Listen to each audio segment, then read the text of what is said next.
क्या भैया, अगर मुख्यमंत्री से लेकर के केंद्र के मंत्री तक ये कह दे कि हिसार हवाई अड्डे का नाम भारतवर्ष के मानचित्र पर स्टेटस क्या है, मैं उसी वक्त एमपी से इस्तीफा दे दूंगा। अब जयप्रकाश एमपी है, प्रदेश सरकार की ठगी नहीं चलेगी और देश की सरकार का धोखा नहीं चलेगा।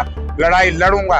हरियाणा में निकाय चुनाव के बीच कांग्रेस सांसद जयप्रकाश जेपी ने हिसार एयरपोर्ट का मुद्दा उठा दिया है और भाजपा के नेता, मंत्री और मुख्यमंत्री तक को चुनौती देते हुए बड़ा सवाल दाग दिया है। जयप्रकाश जेपी आज हिसार में मेयर प्रत्याशी कृष्ण टीटू का नामांकन दाखिल करवाने पहुंचे थे, जहां उन्होंने मीडिया से बातचीत में कहा कि अगर भाजपा के नेता, मंत्री और मुख्यमंत्री ये बता दे कि हिसार एयरपोर्ट का नाम भारत के मानचित्र पर कहाँ है, तो मैं अपने पद से इस्तीफा दे दूंगा। इतना ही नहीं, जयप्रकाश ने ये भी कहा कि अब वो यहाँ के सांसद हैं और हिसार एयरपोर्ट को लेकर जो खेल चल रहा है वो किसी भी सूरत में नहीं होने देंगे। 2012 में जब केंद्र में यूपीए सरकार थी, हरियाणा में चौधरी भूपेंद्र सिंह हुड्डा की नेतृत्व में कांग्रेस पार्टी की सरकार थी, उस वक्त इंटरनेशनल एयरपोर्ट मंजूर हुआ था। मैंने कहा कि आज इसका स्टेटस क्या है?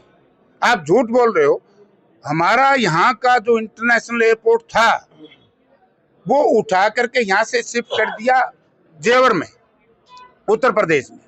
और जो भारतीय जनता पार्टी के उस वक्त के माननीय मनोहर लाल जी पूर्व मुख्यमंत्री थे, वहां से लेकर के जो नायब सैनी जी उसमें मंत्री थे और यहाँ से लेकर के कमल गुप्ता तक सारे उस कैबिनेट में थे। इन लोगों ने विरोध नहीं किया। फिर इन लोगों ने देखा कि शहर के साथ धोखा हुआ। इन्होंने दोबारा से 2016 में एक प्रचार कर दिया कि इंटरनेशनल एयरपोर्ट हिसार में बनेगा। आप सारे बंधु साथियों, हम सबके लिए जरूरी विषय ये, आप ये बताइए कि ये मुद्दा इन्होंने बनाया था कि नहीं? 2019 में वोट लिए इंटरनेशनल एयरपोर्ट के नाम से, 2024 में लिए, 2024 असेंबली में लिए, ये कहां फंसे?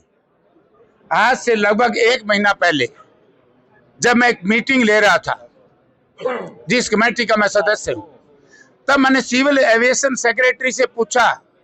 उन्होंने कहा कि प्रधानमंत्री जी की उड़ान योजना 72 प्रदेशों में काम कर रही है, मां क्या उसमें हरियाणा का भी नाम शुमार है? बोला नहीं। हिसार हरियाणा का नहीं है तो मां क्या हिसार का है? बोला नहीं। मां हिसार में आपके प्रदेश की सरकार ये कहती है 7 बार शिलान्यास हो चुका है सेक्रेटरी साहब।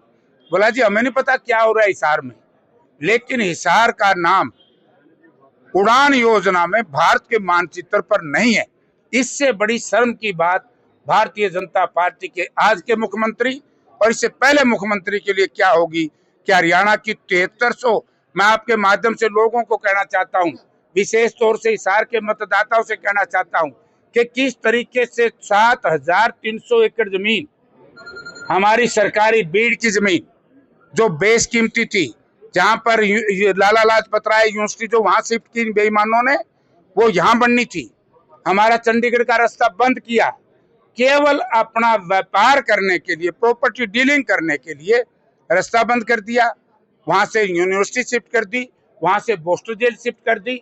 आज जनता ने ये पूछेंगे, हम जनता से कहेंगे कि बीजेपी के नाम से कोई वोट मांगने आए तो उसे पर्सन पूछना, क्या भैया, अगर मुख्यमंत्री से लेकर के केंद्र के मंत्री तक ये कह दे कि हिसार हवाई अड्डे का नाम भारतवर्ष के मानचित्र पर स्टेटस क्या है, मैं उसी वक्त एमपी से इस्तीफा दे दूंगा। वरना लोगों इनको वोट मत दो, इस तरह के झूठे लोगों को। हाँ, झूठ, फ्रॉड, स्कैंडल। मैं ये इस पे आऊंगा अभी। तो मैंने फिर अलायंस एयरलाइन के सीएमडी वहीं बैठे थे, अलायंस एयरलाइन के सीएमडी से मैंने पूछा, मां श्रीमान जी आप बताइए आपने एमओयू पे साइन किए हैं? तो खड़ा होकर कहता है सर हरियाणा सरकार ने तो अभी डोमेस्टिक का लाइसेंस अप्लाई नहीं किया। इससे बड़ी झूठ हो सकती है? इससे बड़ा धोखा हो सकता है? और मैं कहता हूं वो मीटिंग शायद 20 दिन पहले थी, मैं तारीख आपको बता दूंगा। उस तारीख तक हरियाणा सरकार के पास लाइसेंस भी था डोमेस्टिक का भी, और 7 बार यहाँ शिलान्यास कर चुके हैं। प्रधानमंत्री जी के आने की चर्चा आई, मैंने क्वेश्चन लगाया पार्लियामेंट में अनस्टार्ट, तो प्रधानमंत्री जी का प्रोग्राम कैंसिल करवा दिया तत्काल।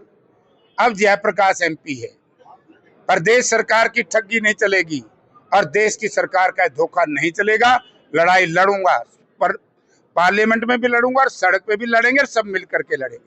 आप देखिए इससे बड़ा धोखा क्या हुआ। 2000 करोड़ से ज्यादा पैसा व्यय कर दिया। ग्लाइडर तो पहले भी था ही।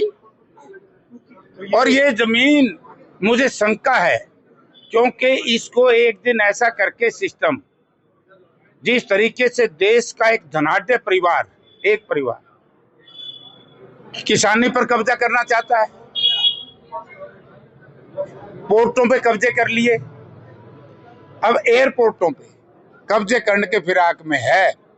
RRTS, अब बीजेपी के किसी नेता से, आपके चैनलों के माध्यम से मैं निवेदन करता हूं, मतदाताओं से कोई बीजेपी का साथी आए तो उसे पूछना कि RRTS मंजूर हुई थी दिल्ली हवाई अड्डे से हिसार हवाई अड्डे तक, उसको कैंसिल कर दिया, रद्द कर दिया, क्यों नहीं किसी ने मामला उठाया भाई?